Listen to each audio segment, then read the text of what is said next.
10,000 টাকা জরিমানা, পাশায় 10টা বাড়ি, আমৃত্যু কারাদণ্ডে দণ্ডিত দেওয়ার আদেশ দেওয়া হলো। আল্লাহি আল্লাহর কসম করে বলি, জোহর হতে হতে কোনো বেনামাজি আশেপাশে ঘুরানোর সুযোগ পাবে না। কথা বলেন, কথা ঠিক কিনা বলেন? পাবে? এই দায়িত্ব ছিল ওনাদের, এই দায়িত্ব নিয়েছি আজ আমরা হুজুররা, যার কারণে আওয়াজ হয়, ওয়াজ হয়, শব্দই হয়। কিন্তু কিয়ামত পর্যন্ত যদি এরকম আলোচনা চলতেই থাকে, কিয়ামত পর্যন্ত ওয়াজই হবে, আলোচনাই হবে, বাস্তবের উদ্যান হবে না। কথা বলেন, কথা ঠিক কিনা? মা বোনরা অনেক কষ্ট করে মাহফিলে আসে, অনেক মাহফিলে মা বোনদের আলোচনা করাই হয় না। এজন্য আমি আজকে সিদ্ধান্ত নিয়েছি, মা বোনদের ওয়াজ দিয়ে শুরু, পুরুষদের ওয়াজ দিয়ে শেষ। কি বলেন আপনারা? সম্মানিত মা বোনেরা, মনোযোগ দিয়ে শুনুন।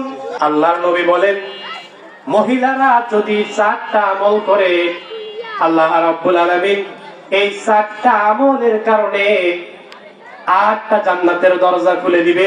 এই 8টা জান্নাতের যে কোনো দরজা দিয়ে তারা জান্নাতে প্রবেশ করবে। বলেন সুবহানাল্লাহ। 1 নম্বর আমল হলো 5 ওয়াক্ত সালাত। মহিলারা, মা বোনরা পড়বে, পুরুষরা না পড়লেও চলবে। হুকুম কার? ও মানে পুরুষরা না পড়লেও চলবে? হ্যাঁ, মা বোনেরা পড়বে, পুরুষরা না পড়লেও চলবে, এই হুকুমও আল্লাহ। মানে আপনারা এখনো ওয়াজ বুঝেন নাই। আপনাদের মসজিদের ইমাম আছে না, নামাজ সম্পর্কে আলোচনা মনে হয় করে না? এমন কোন মসজিদ নাই যে মসজিদের ইমাম নামাজ সম্পর্কে আলোচনা করে নাই। নামাজ পড়ো, নামাজ পড়ো, এই আলোচনা করেছে। কিন্তু আপনারা কি বলেছেন জানেন? আমি বলবো, আপনারা মনে মনে চিন্তা করেন আর হুজুরকে বলেন। হুজুরকে তো ডাইরেক্ট বলতে পারেন না, মনে মনে বলেন, পোষাইলে নামাজ পড়বো, না পোষাইলে। ঠিক না? ঠিক, এটা মনে মনে বলেন না? একটা সত্যি কথা আমি বলি, এই নামাজের আদেশ দেওয়া হুজুরের কাজ না, ইমামের কাজ না, মুয়াজ্জিনের কাজ না, বাংলাদেশ সহ তামান বিশ্বের যত আলেম আছে এই আলেমদের না। এই দায়িত্বটা কার? আল্লাহ রাব্বুল আলামিন কোরআনের মধ্যে বলেছেন, যদি আপনারা আমাকে অনুমতি দেন তাহলে বলি। দিবেন? পরে আবার বলবেন না তো হুজুর আপনি রাজনীতি আলোচনা করলেন, বলবেন নাকি? আল্লাহ রাব্বুল আলামিন সূরা হাজর 41 নম্বর আয়াতে বলছেন, আল্লাযীনা ইম্মাক্কানাহুম ফিল আরদি আকামুস সালাত ওয়া আতাউয যাকাতা ওয়া আমালু বিল মা'রুফি ওয়া নাহাউ আনিল মুনকার। পড়েন আল্লাহু আকবার। আল্লাহ রাব্বুল আলামিন বলেন, এই পৃথিবীতে যাদেরকে আমি রাষ্ট্র ক্ষমতা দান করব, যারা রাষ্ট্রের চেয়ারে বসবে, এই চেয়ারে না, রাষ্ট্র পরিচালনা করার জন্য যে একটা চেয়ার আছে, এই চেয়ারের মধ্যে যারা বসবে, মুসলমান দাবি করবে, তার প্রথম কাজ হলো নামাজের বিল সংসদে পাস করবে। এই হুকুম কার? এই আইনটা করে দিয়েছেন কে বলেন তো? বর্তমান দেশের প্রধান উপদেষ্টা কে যেন? একটু কথা বলেন। ডাক্তার ইউনূস হচ্ছেন প্রধান উপদেষ্টা। এই ডাক্তার ইউনূস যদি বলে কাল ফজরের পরে আমার দেশের মুসলমান যারা নিজেকে মুসলমান হিসেবে দাবি করবে, মুসলমান হিসেবে দাবি করবে, 5 ওয়াক্ত নামাজ পড়বে না, 10,000 টাকা জরিমানা, পাশায় 10টা বাড়ি, আমৃত্যু কারাদণ্ডে দণ্ডিত দেওয়ার আদেশ দেওয়া হলো। আল্লাহি আল্লাহর কসম করে বলি, জোহর হতে হতে কোনো বেনামাজি আশেপাশে ঘুরানোর সুযোগ পাবে না। কথা বলেন, কথা ঠিক কিনা? বলেন পাবে? এই দায়িত্ব ছিল ওনাদের, এই দায়িত্ব নিয়েছি আজ আমরা হুজুররা, যার কারণে আওয়াজ হয়, ওয়াজ হয়, শব্দই হয়। কিন্তু কিয়ামত পর্যন্ত যদি এইরকম আলোচনা চলতেই থাকে, কিয়ামত পর্যন্ত ওয়াজই হবে, আলোচনাই হবে, বাস্তবের উদ্যান হবে না। কথা বলেন, কথা ঠিক কিনা? 2 নম্বর আইন হলো, যারা রাষ্ট্রীয় চেয়ারে বসবে তার 2 নম্বর কর্ম হলো 2 নম্বর আইন করবে,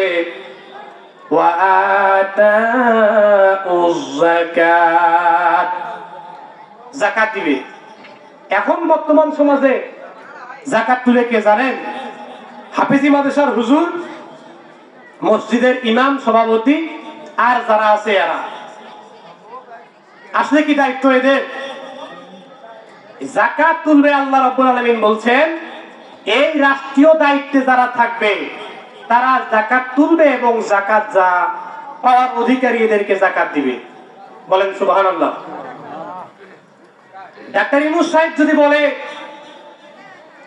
যাদের উপর যাকাত ফরজ যাকাত দেবে না,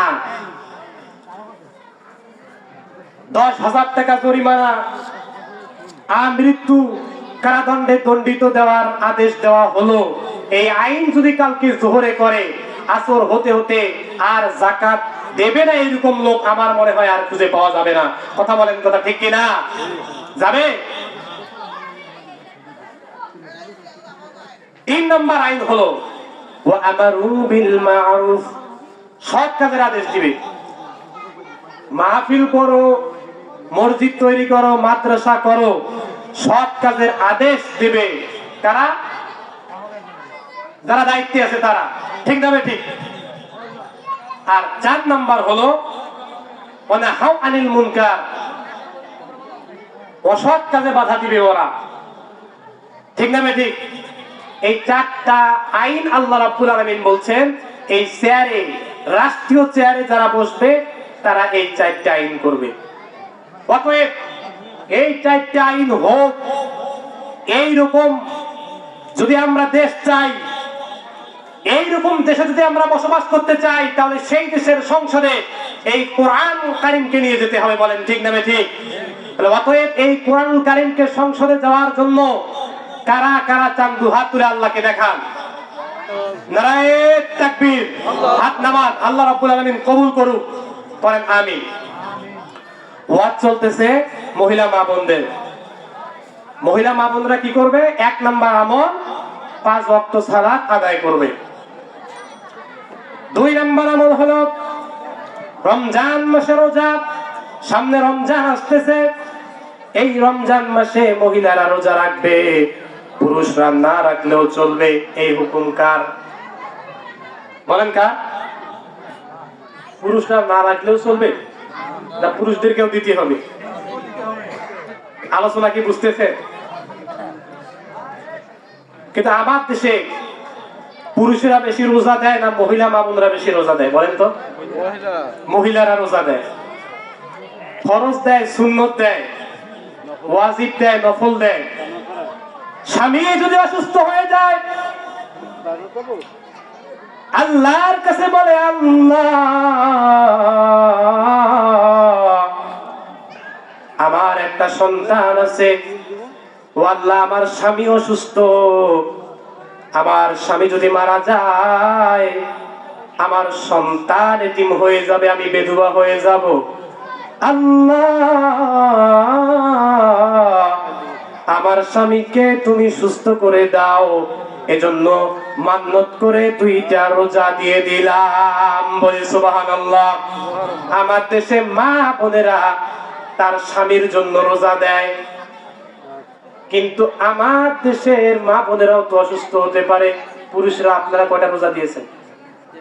আপনারা রোজা দেন? বরঞ্চ বলছেন কতক্ষণে মরে, মরলে 4-5 লাখ। এই পার্টি এই এলাকায় আছে না নাই? আসতেছেন কেন? নাই।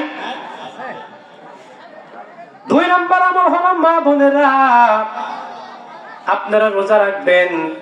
3 নাম্বার আমল হলো স্বামীর খিদমত করবেন। আল্লাহ না করুক যদি আজকে এই রাতে আপনার স্বামী মারা যায়, স্বামী যদি বলে আল্লাহ আমার স্ত্রী ভালো ছিল, শুধু এতটুকু কথা বলবে, এই কথা বলার কারণে আল্লাহ রাব্বুল আলামিন স্ত্রীর পূর্বের যাবতীয় গুনাহগুলোকে ক্ষমা করে জান্নাতে দিয়ে দিবে, বলে সুবহানাল্লাহ। আবার যদি কোনো মহিলা মারা যায় আর স্বামী যদি বলে আল্লাহ আমার স্ত্রী অনেক ভালো ছিল, ওই মহিলার পূর্বের যাবতীয় গুনাহ মাফ করে আল্লাহ রাব্বুল আলামিন এই ওসিলায় তাকে জান্নাত দিয়ে দিবে, বলে সুবহানাল্লাহ। সুবহানাল্লাহর স্পিরিট নাই কেন? একটু জোরে বলেন সুবহানাল্লাহ। সুবহানাল্লাহ। 4 নম্বর আমল হলো, মহিলা মা বোনেরা, 4 নম্বর আমল হলো ইজ্জতের হেফাজত করা।